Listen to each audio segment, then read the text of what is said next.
al compañero Ernesto Gatica, que pase a leer su ponencia la palabra caída.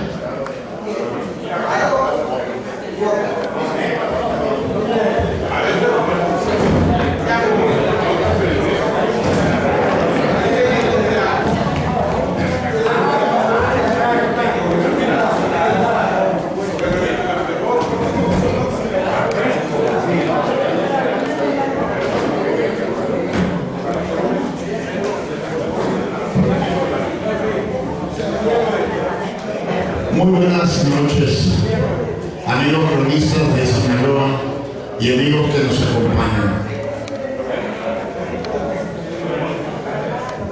Les comentaba hace rato que desgraciadamente o afortunadamente es mucho el aprendizaje que aquí tenemos, pero nos falta público.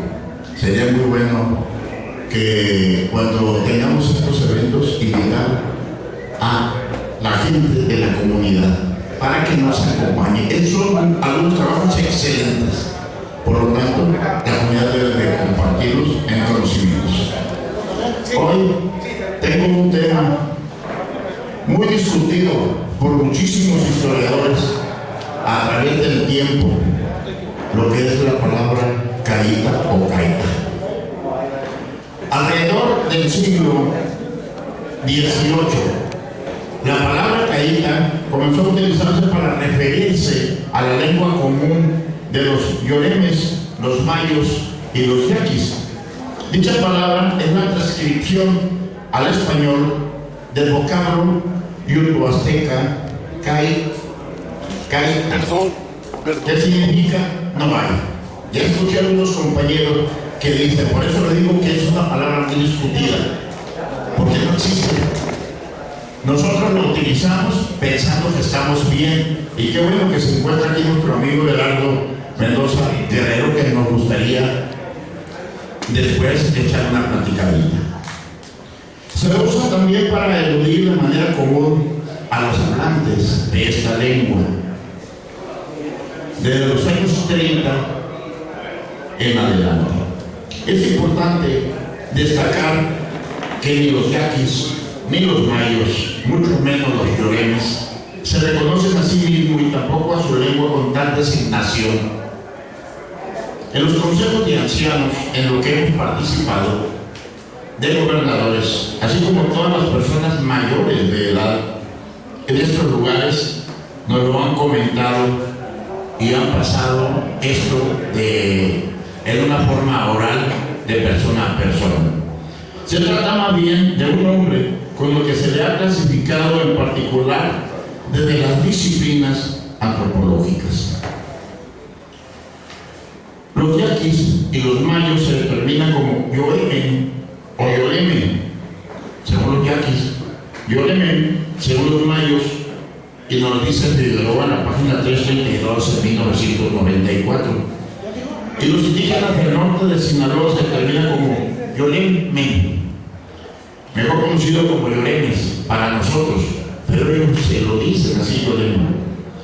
Por las razones antes señaladas, yo no usaré este vocablo cuando lo estoy utilizando en muchos trabajos que hemos presentado en el estado de Sinaloa y Sonora.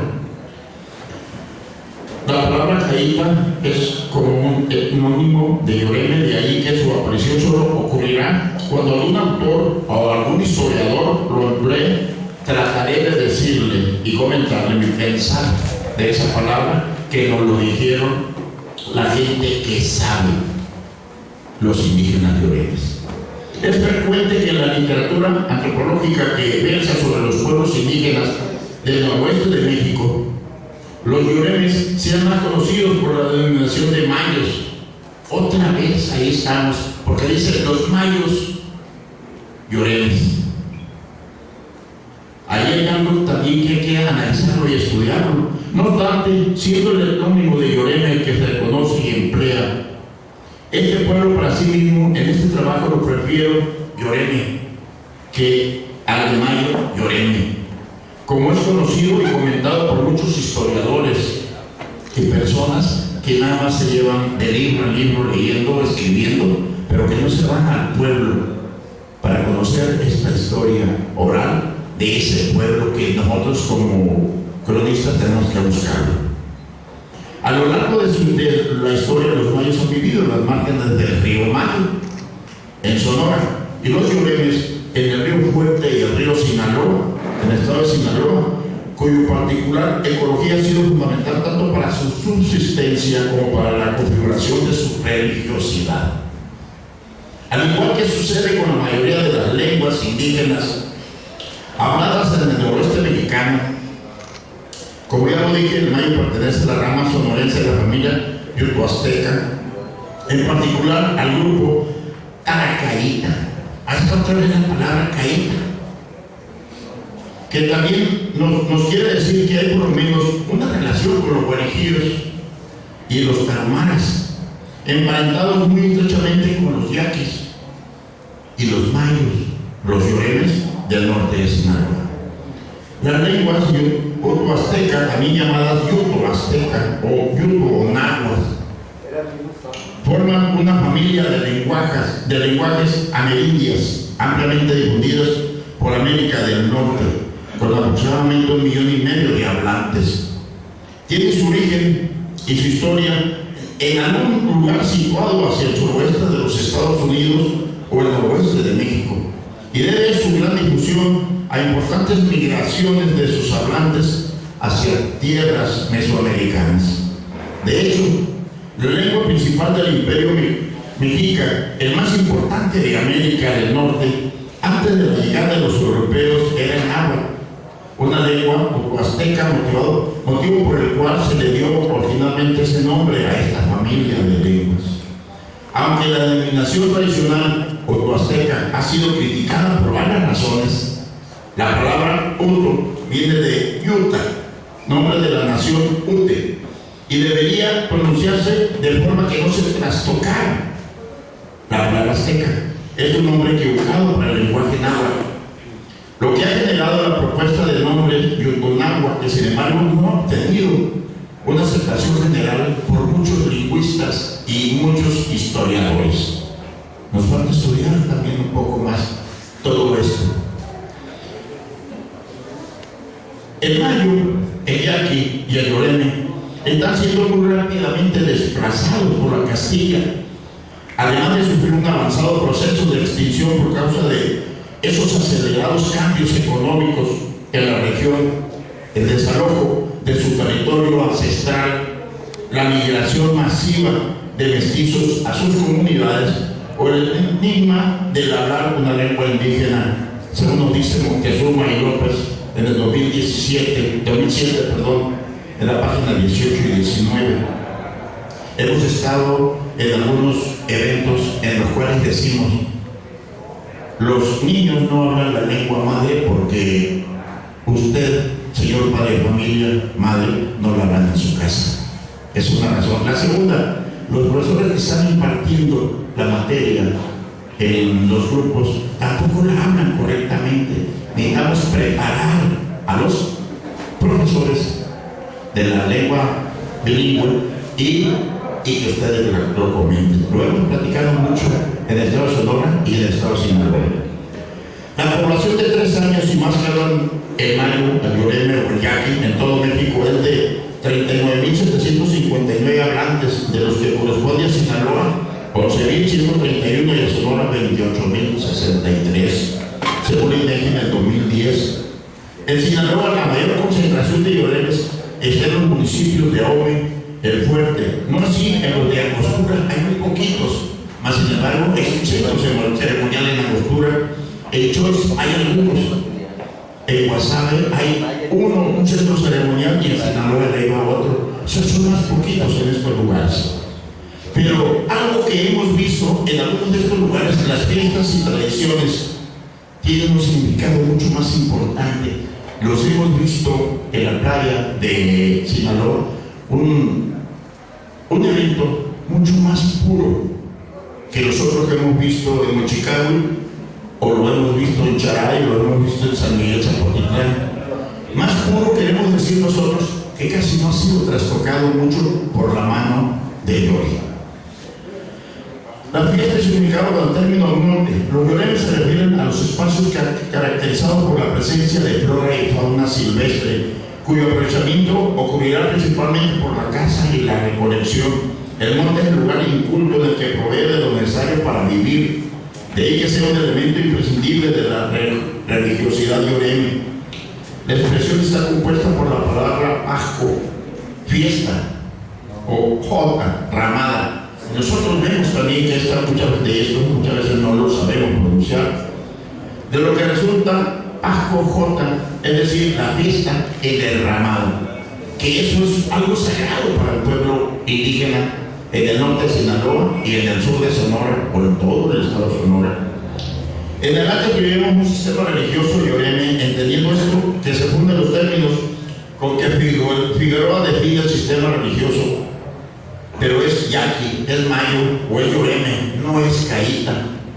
Y ya lo hemos dicho en algunas partes todo eso. Dentro del sistema religioso indígena, el danzante de Pascola resulta fundamental por ser quien abre y cierra cualquier pasco, jota, cualquier fiesta. Ellos son el alma y nosotros creemos que es el venado. O sea, hay algo que en todo esto que necesitaríamos entrar a investigar más. Perdón. El Pascola usa una máscara de madera generalmente pintada de negro con una cruz blanca en la frente que representa a un anciano de largas cejas y barba, aunque en ocasiones también a un macho cabrío. O sea, se le da al hombre de mayor jerarquía, de mayor edad, quien está en ese momento. Completa su ajuar una flor de papel rojo que lo trae atado a un mechón de la coronilla, un paliacate, anudado al cuello, una camisa de mangas largas y pantalón hasta poco más debajo de la rodilla blanco. Un cinturón de cuero con tiras del mismo material del que penden 12 cascabeles de distintas dimensiones, que al daño eran de bronce, una faja de lana negra que tiene mucho significado y que rodea su cintura y que baja por sus muslos para ceñirse en sus rodillas. Los tenabres, una sarta de capullo de mariposa, rellenos de pedrecillas que bredan de las pantorrillas hasta los tobillos y que tienen también primera y una segunda en sus sonidos cuando ellos están danzando y hacen sonar el golpetear del suelo con los pies descalzos. Y por último, los guarachis de cuero blanco.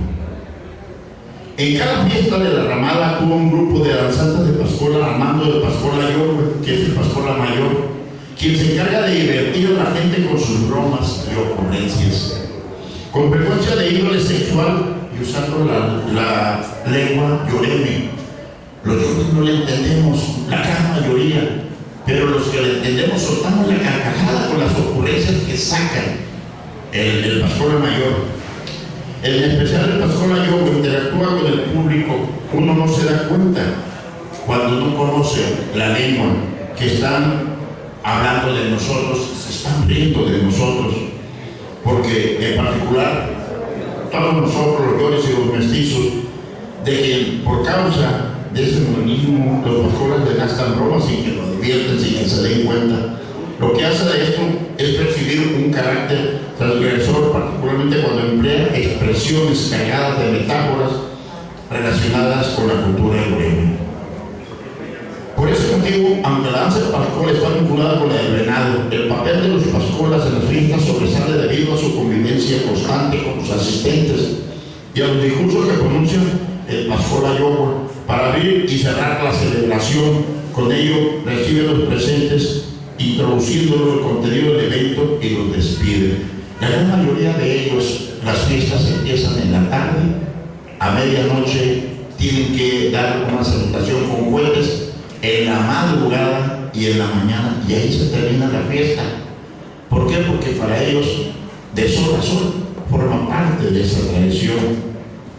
A lo largo de este texto podría advertirse que la escritura del término Cuyania puede variar de un autor a otro, y muchos no alcanzamos a entender lo que es el Cuyania, y no es otra cosa más que un lugar donde aquellos que sentimos y conocemos El sentir del Lloreno lo sentimos en nuestra piel, como lo sentimos cuando hicimos nosotros un responso a Felipe Bachomo en su centenario de fusilamiento de los Mochis, cuando estuvimos en Fuyayuki, Cusi, en lo que es de Mochis por un costado. A mí se me enchinó la piel y me empecé a sudar frío, y estaba haciendo un calor bastante pesado, y más cuando visitamos la tumba, porque visitamos 4 tumbas. Estuvimos en ese evento con 4 tumbas, que tiene una historia